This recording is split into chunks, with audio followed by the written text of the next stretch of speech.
이상 성경 봉독하실 때에 고린도전서 5장 1절에서 5절까지 박재홍 집사님 봉독해 드립니다. 다 같이 기립하셔서 하나님의 말씀을 봉독하시겠습니다.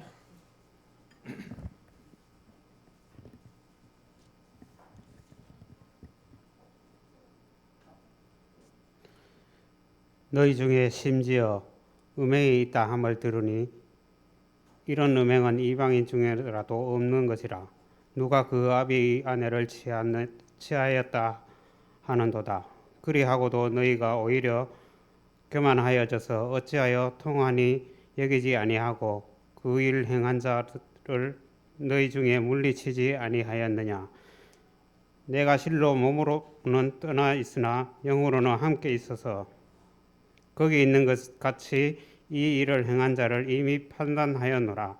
주 예수의 이름으로 너희가 내 영과 함께 모여서 우리 주 예수의 능력으로 이런 자를 사단에게 내어 주었으니 이는 육신을 멸하고 영은 주 예수의 날에 구원을 얻게 하려 함이니라. 아멘. 작성하시고 이제 우리 하나님의 말씀을 이제 묵상하는 시간인데요. 오늘은 고린도전서 5장 말씀. 고린도 교회가 문제점이 이제 한 11가지 정도 정리를 해서 말씀드렸습니다만은 그보다도 훨씬 더 또 좀 정리하면 더 많은 문제점이 있습니다, 사실. 그런데 이제 드러난 게 한 11가지 문제점인데 4장까지는 이 분파 문제.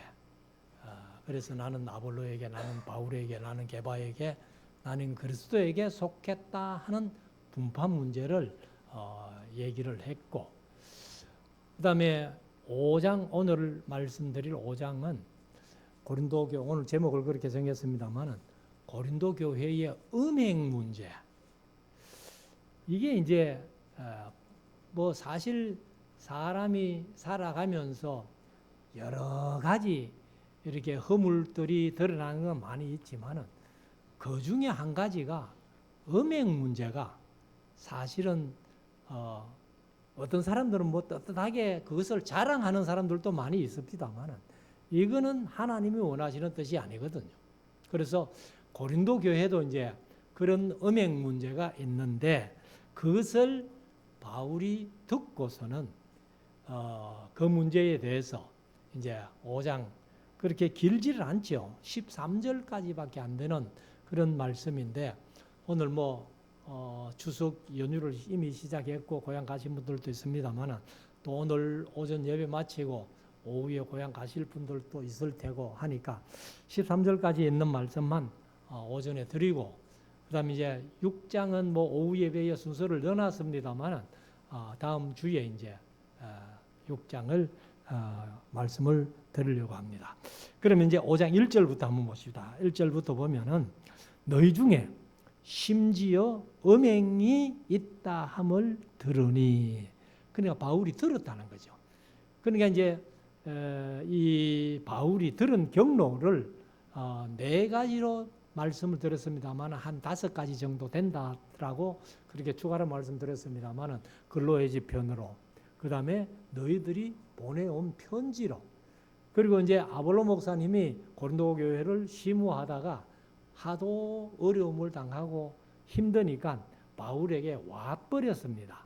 와버렸고, 그 다음에 이제 아볼로 목사님을 데리러 온 사람들이 그 뭐 우리가 집사라고 얘기를 합니다만은 스데바나 버더나도 아고이고 이런 사람들이 이제 바울에게 와서 아볼로 목사님을 데려가기 위해서 와가지고는 또 바울에게 이런 얘기들을 쭉 하는 거예요.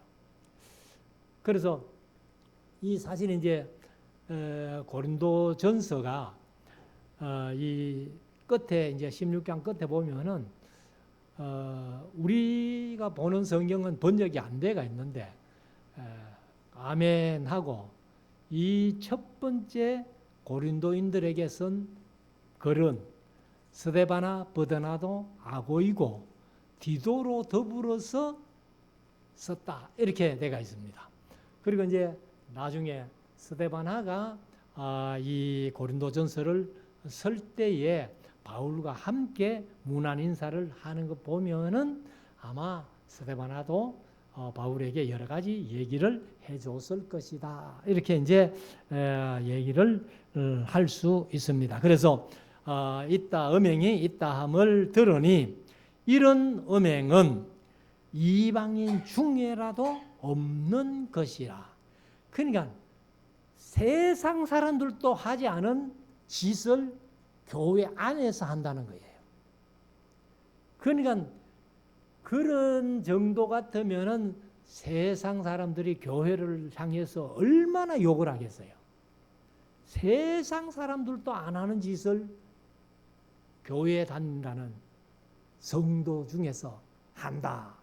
이게 욕 들어먹을 만한 일인데 어떤 일인가 하면은 누가 그 아비의 아내를 취하였다 하는도다. 그러면 아비의 아내는 어머니 말이지요. 근데 자기를 낳아준 직접 어머니는 아니라고 봅니다. 아니라고 보는데 그렇지만은 여기 이제 그 아버지가 자기를 낳아준 어머니 외에 아마 다른 여자를 취한 것 같거든요. 그러면은 이 아버지의 아내와 음행한 아들도 나쁘지만은 아버지도 선한 건 아니잖아요. 이미 뭐 본처 외에 또 후처를 취했다. 사실 뭐 우리가 성경적으로 이제 구약 같은 데를 보면은 일부 다처제가 어느 정도는 허용이 돼가 있어요. 그래서 뭐 믿음의 조상들도 보면은 많은 사람들이 일부 일처제만 한 사람이 그렇게 많지는 않다. 그래서 다처제로 했다 이렇게 보는데 사실 우리가 이제 열왕기상 1장 2장에 보면은 바울이 아니고 다윗이 나이 많아 늙으니 이불을 덮어도 따뜻하지 않더라 해가지고 그래서 이제 신하들이 그러면은 다윗 왕에게 36도 5분짜리 난로를 하나 여주자. 그래가지고 전국에서 이제 아리따운 처녀 하나를 구했는데 그 이름이 아비삭이죠. 아비삭을 구해가지고 이제 바울에게 여줬다. 왜 자꾸 바울이 나오나? 다윗에게 넣어줬는데 다윗이 이제 성경은 정확하게 밝히는데 더불어 동침하지 아니했다. 이렇게 이제 그러니까 다윗이 나이 많아서 젊은 여자를 품에 안았지만은 그러나 더불어 동침하지 아니했다. 성경은 딱 그렇게 밝히고 있습니다.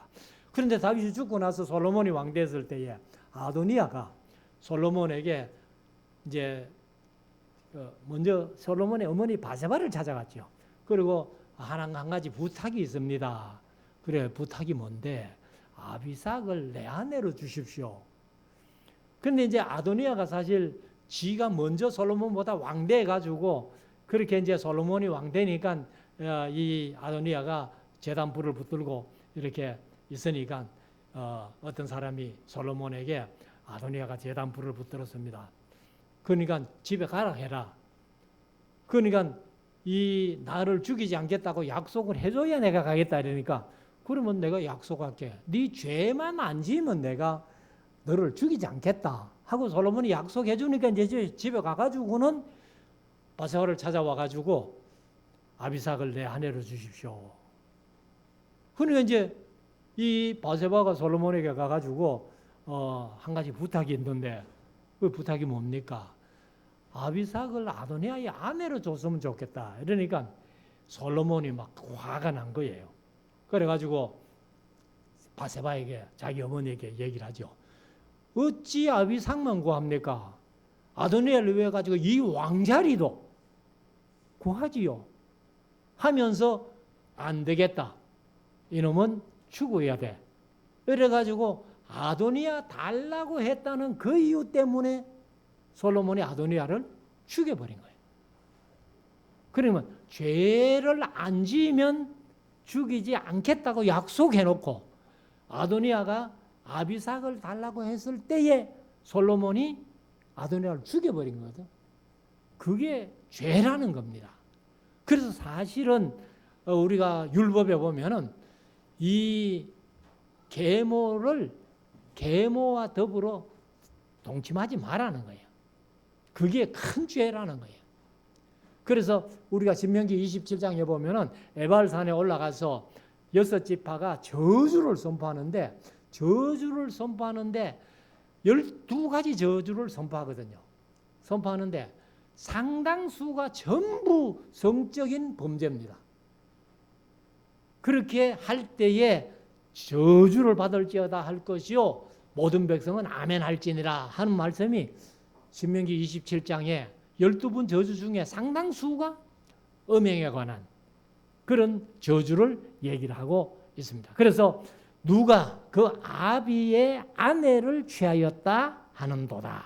2절 그러하고도 오히려 교만하여. 그러니까 고린도의 교만을 한 7가지로 제가 말씀드렸잖아요. 그러니까 이 교만해가지고는 교만하여져서 어찌하여 동안히 여기지 아니하고 그 일 행한 자를 너희 중에서 물리치지 아니하였느냐. 그러니까 고린도 교회가 교만이 꽉 차가지고 이 정도 가지고 우리가 하나님 앞에 죄다 아마 그렇게 생각을 안 한 것 같아요. 그러니까 고린도 교회 자체가 뭐 그렇게 그러면 그렇게 사는 모양이다 뭐 이렇게 했는지는 모르겠습니다만은 바울은 이걸 밝히기를 너희가 교만해가지고 그런 자를 물리치지 아니하고 교회에 그냥 뒀다고 이렇게 얘기를 하는 겁니다. 자, 3절 내가 실로 몸으로는 떠나 있으나 고린도 교회를 1년 6개월 동안 개척하고 이제 이미 몸은 떠나 있지만은 영으로는 함께 있어서 거기 있는 것 같이 너희들과 영으로는 내통하고 있다는 거예요. 늘 교제하면서 있다는 거예요. 그래서 이 일 행한 자를 이미 판단하였노라. 그러니까 바울은 소식만 듣고 이미 이놈은 안 돼 하고 판단을 한 거예요. 그래서 4절에 주 예수의 이름으로 너희가 영과 함께 모여서 우리 주 예수의 능력으로 이런 자를 사탄에게 내어 주었으니. 그러니까 바울은 이미 그런 자기 아비의 아내를 데리고 사는 이 사람을 이미 판단했고, 그리고는 이제 우리 교회법으로 말하면 시벌을 해버린 거예요. 시벌이 뭐냐 하면은 첫째가 견책입니다. 견책은 좀 이렇게 책망하는 얘기예요. 그렇게 하면 안 돼 하고 책망하는 그런 얘기인데, 사실은 이제 견책이 제일 약한 시벌입니다. 그런데 이 바울이 이미 그 사람은 사탄에게 내어 주었노라 하는 것은요, 가장 무거운 벌, 그게 뭐냐면은 교회법으로 제명하고 출교시켜 버리는 거예요. 교회에서 쫓아내 버리는 거예요. 그러면 교회에서 쫓아내는데 이름을 교회에다 두는 게 아니고 제명, 아예 이름을 빼버리고 그냥 쫓아내 버린 거예요. 그런데 사실은 이제 이 초대교회 시대에 이렇게 시벌을 하면서 이렇게 내가 사탄에게 성부, 성자, 성령의 이름으로 너를 사탄에게 내어주노라 하고 제명 출교시켜버리면은 그 사람이 얼마 못 산다는 겁니다. 그리고 금방 죽는다는 거예요. 그만큼 교회에서 이제 시벌하는 것이 그게 무겁다는 겁니다. 그래서 사실 우리가 이제 이런 것을 한번 마음속에 새기고 우리가 이제 늘 우리가 사실 교회 생활, 신앙생활 하면서 요즘은 뭐 저도 그런 생각을 가지고 목회를 했습니다만 내 목회 평생에는 시입을 하는 일이 없어야 되겠다. 그래서 성도가 잘못한다고 해가지고 시입을 하는 일이 없어야 되겠다. 그게 이제 교회 용어는 권징이거든요. 권징하는 일이 없어야 되겠다. 이렇게 기도하면서 목회를 해왔는데 사실 뭐 제가 이제 74년도에 대구신학교 입학해가지고 뭐 그때부터 목회 일을 시작했다고 해도 과언이 아닌데 지금까지 뭐 권징한 일은 없어요. 근데 요즘은 교회가요 권징이 거의 없습니다. 그 이제 교회의 표지라고 지난번에 한번 말씀을 드렸는데 교회가 꼭 해야 될 일이 세 가지 중요한 일이 있는데 첫째가 말씀 전파. 그게 뭐 교회의 사명이죠. 말씀 전파. 두 번째가 성례 거행, 신실한 성례 거행, 성례식을 해야 되는 거예요. 그 다음에 이제 세 번째가 신실한 권징입니다. 그래야 교회가 바로 세워진다는 거예요. 근데 요즘 교회는 권징하는 교회가 거의 없어요. 권징하면 아이고 뭐 이 교회 아니면 뭐 교회 없나? 근데 옛날에 제가 어릴 때만 해도 성도들이 다른 교회로 옮겨가면은 이명서를 당회장이 써줍니다. 그래가지고 그 이명서를 들고 어느 교회 이제 이사 갔다면은 어느 교회 가가지고 내가 이 교회 계속 다니겠습니다 하면서 이명서를 주면은 그 성도가 이제 그 교회 이쪽 교회에서 그 교회로 완전 임명해가 간 거예요. 근데 요즘은 성도들뿐만 아니라 심지어 장로님들이 교회를 옮겨가도 임명서 들고 오는 장로님 거의 없어요. 그래서 교회가 사실 이 권징이 무너진 그런 상태인데 사실 이제 이 권징이 뭐냐면은 마태복음 16장 19절에 보면은 가이사랴 빌립보에서 베드로가 신앙 고백한 다음에 예수님께서 베드로에게 말씀하셨죠. 내가 네게 천국 열쇠를 네게 주리니 네가 땅에서 무엇이든지 매면 하늘에서도 매일 것이고 땅에서 무엇이든지 풀면 하늘에서도 풀리리라. 이 말씀을 두 번씩이나 하거든요. 그래서 마태복음 18장 18절에도 똑같이 이 말씀을 한 번 더 합니다. 그래서 교회의 권위라는 것이 교회에서 매면은 교회 이름으로 매면은 하늘에서도 매이고 교회 이름으로 풀면은 하늘에서도 풀린다는 거예요. 그래서 권징을 시행했을 때에 그 사람이 잘못됐다고 회개하면은 다시 교회가 풀어줍니다.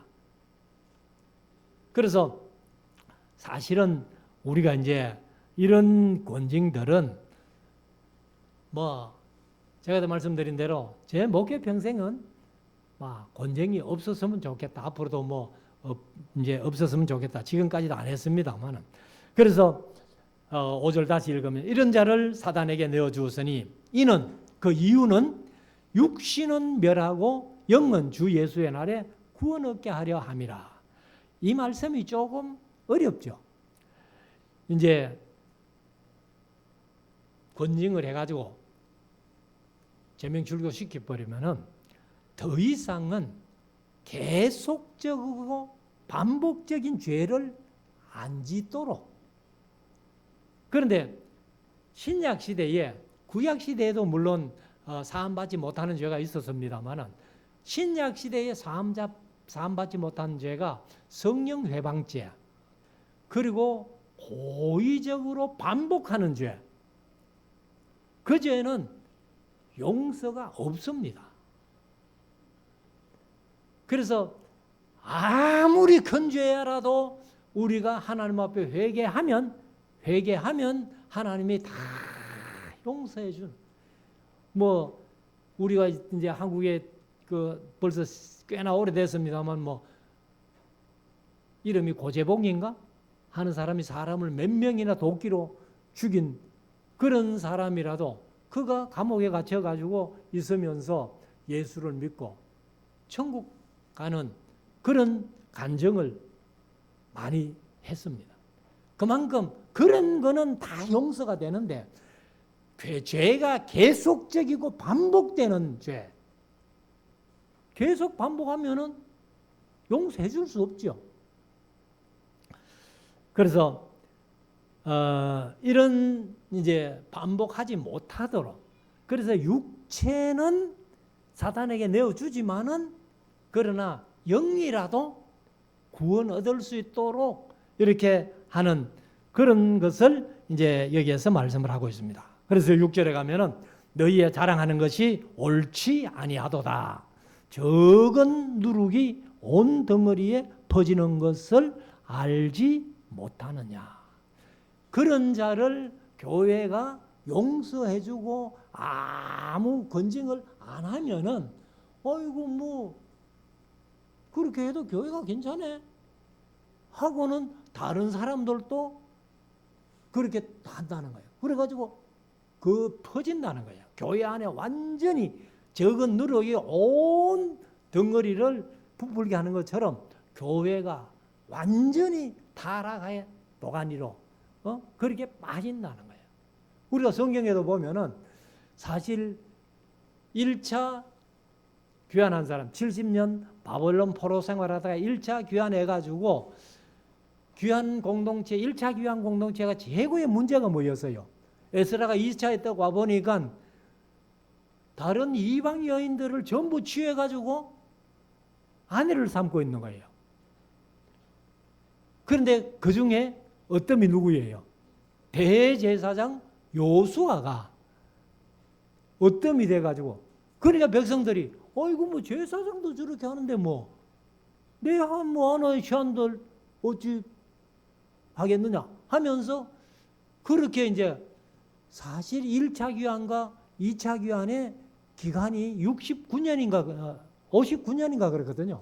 한 60년가량 이렇게 기간이 떠는데 그 60년가량 기간 동안에 대제사장 요수아가 이방 여인 취해가지고 이렇게 하니까 뭐 다른 백성들도 뭐 나도 해가지고 그렇게 적은 누룩이 온 덩어리에 퍼지는 것처럼 그 1차 공동체가 그렇게 돼가지고 그래서 에스라가 2차 귀환해가지고는 그 문제를 깔끔히 회개하고 해결하고 그래가지고 이제 귀환 공동체가 섭니다만은 여기 7절에 6절에 보면은 너희 자랑하는 것이 옳지 아니하도다. 그런 거는 자랑거리가 아니야. 그래서 적은 누룩이 온 덩어리에 퍼지는 것을 알지 못하느냐. 너희는 7절 누룩 없는 자인데 새 덩어리가 되기 위하여 묵은 누룩을 내버리라. 그러니까 이제 누룩 없는 자인데 새 덩어리가 되기 위하여서 묵은 누룩을 내어버리라. 우리의 유월절 양 곧 그리스도께서 희생되셨느니라. 그래서 유월절에는 유월 누룩 없는 떡을 먹잖아요. 그 예수님이 친히 이렇게 자기 몸을 버려주셨기 때문에 그래서 이제 그리스도께서 희생되셨느니라. 8절 이러므로 우리가 명절을 지키되 묵은 누룩으로도 말고 여기 명절이 무슨 명절이에요? 유월절 명절이에요. 유월절 1월 14일 지나고 이틀부터 15일부터 일주일 동안 무교절 지키는 그 명절을 얘기를 합니다. 무교절에는 누룩 없는 떡을 먹는 그래서 말고 묵은 누룩으로도 말고 괴악하고 악독한 누룩으로도 말고 오직 순전함과 진실함에 누룩 없는 떡으로 하자. 그러니까 무교절에는 누룩 없는 떡을 가지고 명절을 지키듯이 신앙생활 할 때에도 누룩 진실함으로 순전함과 진실함에 누룩 없는 떡으로 그렇게 신앙생활 잘해야 된다 하는 것을 말씀을 하고 있습니다. 9절 내가 너희에게 쓴 것세 여기 보면은 7장 1절에 가면은 너희가 보내온 글에 그 이제 편지를 보내왔다는 그 들은 경로를 중에 하나고, 여기는 내가 너희에게 쓴 것이 있다는 거예요. 그런데 성경에는 안 들어왔고, 그래서 이름을 붙이기를 고린도 전전서다. 내용 모르고 바울이 고린도 교회에 고린도전서를 보내기 전에 이미 한 번 편지를 보냈던 사실이 있다는 것을 증명해 주는 것이죠. 그래서 내가 전에 쓴 것에 편지를 보냈는데 음행하는 자들을 사귀지 말라라고 한 번 권면했다는 거예요. 음행하는 자를 사귀지 말라고. 그러면 고린도 교회가 자기 아버지의 아내를 데리고 사는 그런 페르나가 있다면은 교회가 당연히 권징을 하든지 권면을 하든지 해가지고 그런 일이 고린도 교회에 더 이상 없도록 해야 되는데, 그런데 이미 편지를 보냈는데도 그런 자가 있고 교회가 또 그런 자를 권징하지 않고 이렇게 하니까, 그래 바울이 얼마나 속이 상하겠어요. 그래서 10절에 가면은 음행하는 자들을 도무지 사귀지 말라 하였거니와, 이 말은, 음행하는 자를 도무지 사귀지 말라는 이 말은 이 세상에 음행하는 자들이나 탐하는 자들이나 토색하는 자들이나 우상 숭배하는 자들을 도무지 사귀지 말라는 것이 아니니, 만일 그런 사람들을 다 사귀지 않고 상종도 안 하고 이렇게 한다면은, 그리하려면 세상 밖으로 나가야 할 것이니라. 옛날에 뭐 코미디언 중에 지구를 떠나거라 뭐 그런 얘기도 했잖아요. 그러니까 그런 사람 상종 안 하고 안 사귀고 세상 살아갈 수는 없다는 거예요. 그래서 이제 11절에 가면은, 이제 내가 너희에게 쓴 것은 만일 어떤 형제라 일컫는 자가 음행하거나 탐남하거나 우상숭배를 하거나 후욕은 이제 모욕한다 그 말이에요. 개역 개정은 모욕으로 번역해요. 모욕하거나 술 취하거나 토색하거든 사귀지도 말고 그런 자와는 함께 먹지도 마라. 그러니까 그런 사람들이 세상에 너무 많으니까 그런 사람들 상종도 하지 말고 그냥 함께 먹지 말라는 거예요. 사귀지 말라는. 그래서 그런 누룩이 내게 옮겨오지 않도록, 또 교회 안에 옮겨오지 않도록. 그래서 12절에 가면은 외인들을 판단하는데, 외인들은 개역 개정은 밖에 있는 사람들, 그러니까 교회 밖에 있는 사람들을 판단하는데 내게 무슨 상관이 있으리요? 많은 교중, 교회 안에 있는 사람들이야 너희가 판단치 아니하랴. 세상이야 어떻게 되든지 간에 교회 안에는 우리가 판단해서 권징할 사람 권징하고 잘하는 사람 칭찬하고 상 줄 사람 상 주고 이렇게 해야 된다는 거예요. 그래서 마지막 13절에 가면은 외인들은, 교회 밖에 있는 사람들은 하나님이 판단하시려니와, 하나님이 판단하시려니와. 그러니까 세상 사람들이 뭐 어떤 죄를 저질러도 나중에 하나님께서 심판하시고 판단하시지만은, 그러나 이 악한 사람은, 이제 고린도 교회 페르나, 이 악한 사람은 너희 중에 그게 뭐예요? 고린도 교회 안에서, 그 말이죠. 교회 안에서 내어 쫓아버려라. 그러니까 완전히 제명술교 시켜버리라. 나도 이미 영적으로 내통하면서 기도하면서 이미 그 사람은 내가 사탄에게 내어줬기 때문에 더 이상 얘기할 거 없어. 너희들이 그런 사람을 완전히 내어 쫓아버려라. 제명출교 시켜버려라. 그래서 이 바울이 몸은 안 갔지만은 이 편지로 완전히 그 음행하는 페루나를 재판해버린 겁니다. 재판해서 완전히 교회에서 제명시켜 버리라. 이렇게 말씀을 한 겁니다. 그래서 우리 말씀사랑교회가 사실 뭐 권징 얘기할 일도 없잖아요. 그래서 제가 어디 가든지 간에 우리 교회는 비록 작은 교회지만은 너무 좋은 교회라고 늘 이렇게 이제 자랑을 하는데, 근데 이제 저를 아는 사람들은 그것을 인정을 해요. 그래서 그런 얘기하면은 친구들이 한다는 얘기가 뭐냐면은 강 목사는 맨날 성경만 가르쳐 놓으니까 성도들이 그렇게 신앙생활 잘하고 좋지. 좋은 줄 알면 적어도 성경 가르치면 될 텐데. 그런 얘기 하면서도 성경은 공부하기 싫은 거예요.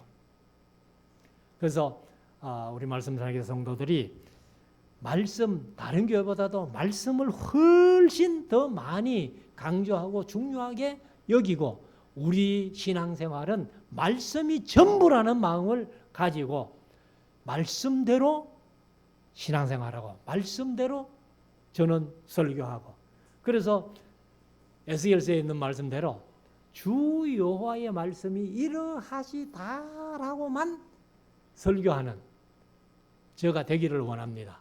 그리고 여러분들도 주 여호와의 말씀이 이러하시다라는 그 설교만 들으시기를 바랍니다. 그래서 우리가 천국 가는 그 순간까지 하나님 앞에 잘 신앙생활해서 칭찬 듣고 상급받는 우리 모두가 될 수 있기를 주의 이름으로 축원합니다. 기도드리겠습니다.